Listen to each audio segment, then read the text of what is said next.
En Isère, en 10 ans, nous avons perdu 10% de médecins généralistes. Et sur les médecins généralistes qui sont aujourd'hui en activité sur l'ensemble du territoire, la moitié a plus de 55 ans et donc double peine, la moitié va très prochainement prendre sa retraite.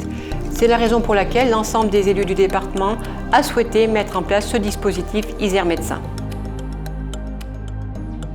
Je suis actuellement en première année d'internat en médecine générale et je bénéficie de la bourse Isère Médecin depuis le début de mon internat.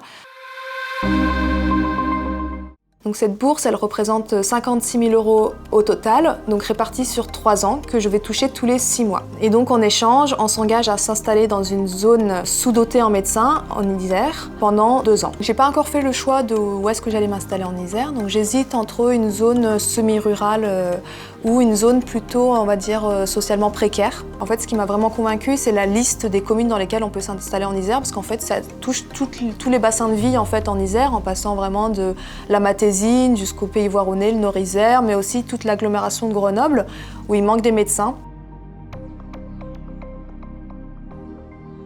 Nous sommes aujourd'hui 6 médecins, avec des paramédicaux, infirmières, orthophonistes, diètes et autres. Dans le cadre du dispositif Isère Médecin, j'ai été aidé de 2 manières. Premièrement, le département nous a permis de nous financer la maison de santé à hauteur de 100 000 €. Secondairement, lors de mon installation, le département m'a permis de rembourser une partie de mon matériel médical, ce qui n'est pas négligeable non plus pour se lancer lors de son installation. L'avenir de la médecine, c'est les maisons de santé pluridisciplinaires, travailler en groupe pour améliorer l'accès aux soins, mais également l'efficience des soins.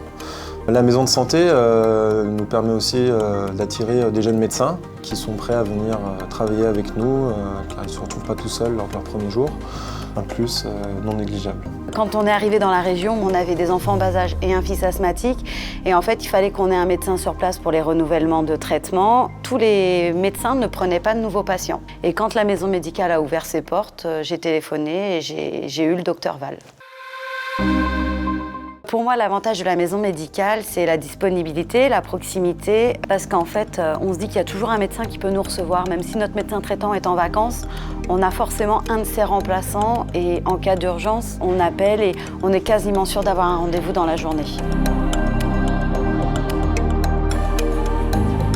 Grâce à ce dispositif, aujourd'hui, nous avons installé 23 médecins sur l'ensemble du territoire dans des zones en désertification médicale et 25 internes en médecine générale vont s'installer en Isère très prochainement.